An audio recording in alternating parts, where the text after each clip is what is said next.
সংসার জীবনে একজন নারীকে মেনে নিতে হয়, তা না হলে মানিয়ে নিতে হয়। এটাই বাস্তব। আমাদের জীবনে সংসারে অনেক দুঃখ কষ্ট, সুখও থাকবে, তার মধ্যে দুঃখও থাকবে। এটাই বাস্তবতা। এটাকে মেনে নিয়েই আমাদেরকে সামনের দিকে এগিয়ে যেতে হবে। আমি সবসময় আমার সংসারে রান্না বাড়ি, আমার সন্তানরা কি পছন্দ করে না করে, আমার হাজব্যান্ডের ভালো লাগা মন্দ লাগা, সেগুলোকে প্রায়োরিটি দিয়েই আমাকে সংসার চালাতে হয়। আসসালামু আলাইকুম। কেমন আছেন সবাই? আশা করি সবাই অনেক অনেক ভালো আছেন। আমরা তো আলহামদুলিল্লাহ ভালো আছি। আজকে ছোট্ট ছোট্ট ক্লিপ নিয়ে সুন্দর একটা ব্লগ সাজিয়েছি। আশা করি আপনাদের কাছে ভালো লাগবে। আর আমার তো রান্না অনেক পছন্দ। মেয়েদেরকে এক এক দিন এক এক রকমের নাস্তা বানিয়ে দিতে আমার খুবই ভালো লাগে। সেটা ভালো হোক আর মন্দ হোক, সবার রান্নাই একরকম হয় না, এক একজনের রান্না এক এক রকম হয়। তাই আমি এক এক সময় আমার মেয়েদেরকে আমার পরিবারটাকে এক এক সময় এক এক ধরনের রান্না করে খাওয়াতে পেরে আমার অনেক ভালো লাগে। চেষ্টা করি ভালো করতে, জানি না কতটুকু ভালো হয়। আসলে এটাই সংসার জীবনের ধর্ম। সংসার করতে গেলে স্বামী সন্তান সবাইকে ম্যানেজ করে নিয়ে চলতে হবে। সেখানে ভালো থাকবে মন্দ থাকবে, সব কিছুকেই প্রাধান্য দিয়ে সামনের দিকে এগিয়ে যেতে হবে।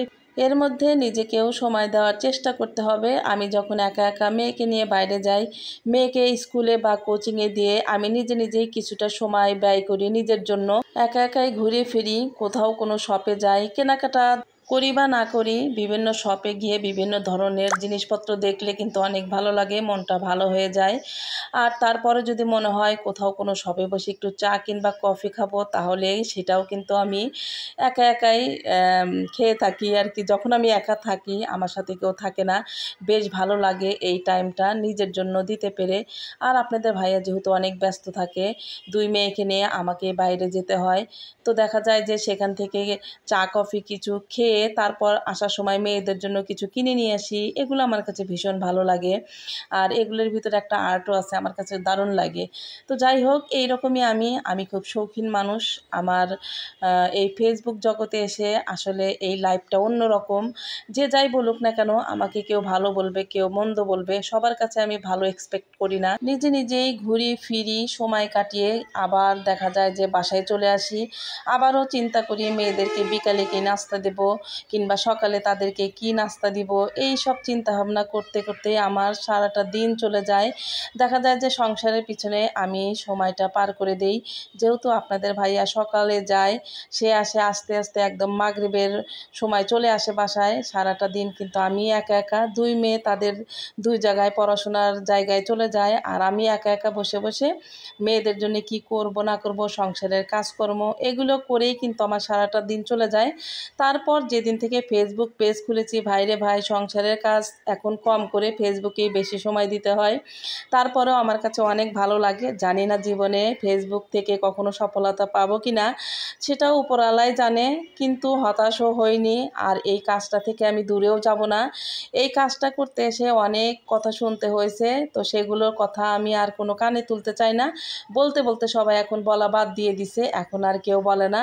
এখন সামনে দেখা হলে সবাই বলে কি ব্যাপার, তোমার ভিডিও দেখলাম, এই করলাম সেই করলাম, কিন্তু কারোর কোনো কমেন্ট পাই না। সবাই সামনাসামনি দেখলে বিভিন্ন ধরনের কমেন্ট করে থাকে। শুরু থেকে যারা আমার ভিডিওটি দেখা শুরু করেছেন, অবশ্যই একটা লাইক দিয়ে ভিডিওটি দেখা শুরু করবেন। আর দেখতে দেখতে যদি শেষ পর্যন্ত ভালো লেগে যায়, তাহলে সুন্দর গঠনমূলক একটা কমেন্ট করে পাশেই থাকবেন। আমার এই রান্নাগুলো সব এক এক দিনকার ভিডিও আমি করে করে একদম রেখে দিয়েছিলাম। ভেবেছিলাম একদিন ডেইলি ব্লগ হিসেবে আপনাদের সামনে হাজির করব। তো সেই রকম ছোট্ট ছোট্ট ক্লিপ নিয়েই কিন্তু হাজির হয়ে গিয়েছি আজকে। তো এটা হচ্ছে তেঁতুলের আচার। অনেকটা তেঁতুল নিয়ে এসেছিল আপনাদের ভাইয়া। মাঝে মাঝে যেহেতু তেঁতুল লাগে, সেগুলো একটু ফ্রিজিং করে রেখে দেব।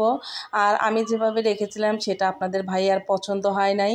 ও আপনাদের ভাইয়াও ইউটিউব থেকে দেখেছে হলুদ মরিচ নুন তেল দিয়ে মাখিয়ে বয়মে ভরে রাখতে হবে। তো আমি ওইভাবেই রেখেছিলাম, কিন্তু আপনাদের ভাইয়া আবার অন্য রকম করে তার মতো করে রেখে দিল।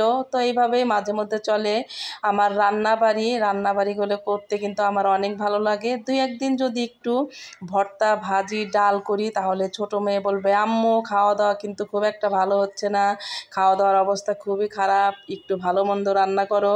তো যাই হোক, ওরা আছে মাছ টাছ আসলে বেশি খেতে চায় না, ওরা মাংসটাই বেশি পছন্দ করে। আর আমি ওদের জন্য বিরিয়ানি, চিকেন বিরিয়ানি হোক, বিফ বিরিয়ানি হোক, কাচ্চি বিরিয়ানি হোক, এগুলো রান্না করতে বা বিভিন্ন ধরনের স্ন্যাক্স তৈরি করতে অনেক পছন্দ করি। ওরা বলার আগেই কিন্তু কিন্তু আমি সেগুলো তৈরি করে নিই। জানি না হয়তো আপনারা আমার চাইতে আরও বেশি বেশি বাচ্চাদের জন্য তৈরি করেন বা বেশি বেশি কেয়ারফুলি বাচ্চাদের প্রতি হয়তো ভাববেন যে আপু বেশি বেশি বলতেছে। আসলে না, আমি খুব সাধারণ মানুষ, আমার রান্নাগুলো সবসময় সাধারণ। আমাদের জন্য যেটা রান্না করি সেটাই কিন্তু আমি আপনাদের সাথে শেয়ার করার চেষ্টা করি, বাড়তি কোনো কিছুই করার চেষ্টা করি না। আমি সবসময় সাধারণ সব কিছুই আপনাদের সামনে তুলে ধরার চেষ্টা করি। জানি না আপনাদের কাছে কেমন লাগে। তো আপনারা এত দূর পর্যন্ত আমাকে এত দূর পর্যন্ত নিয়ে এসেছেন, তার জন্য আপনাদেরকে অনেক অনেক ধন্যবাদ। নিজে রান্নাবাড়ি করে মেয়েদেরকে বলি রিভিউ দাও কেমন হয়েছে। তো মেয়েরা খেয়ে বলে আম্মু খুব ভালো হয়েছে, অন্যরা যাই রান্না করুক না কেন তোমার রান্নাটাই অনেক বেস্ট। তখন মনে অনেক শান্তি লাগে, অনেক ভালো লাগে। মাঝে মাঝে মেয়েদেরকে নিয়ে একটু বাইরেও যাই। শুধু তো বাইরে গেলে হবে না, বাইরে গেলে একটু চাটা কিছু খাওয়াতে হবে, যেহেতু ছোট মেয়ের সাথে আছে, তাকে কিছু না খাওয়ালে তো হবেই না। তো যাই হোক, এই ছিল আমার কয়েকদিনের ছোট্ট ছোট ক্লিপ দিয়ে ভিডিও তৈরি করে আপনাদের সাথে শেয়ার করলাম। আশা করি ভালো লাগবে। ভালো লাগলে অবশ্যই লাইক কমেন্ট শেয়ার করে পাশে থাকবেন, আমাদের জন্য দোয়া করবেন। আজকে এই পর্যন্তই বিদায় নিচ্ছি। আল্লাহ হাফেজ।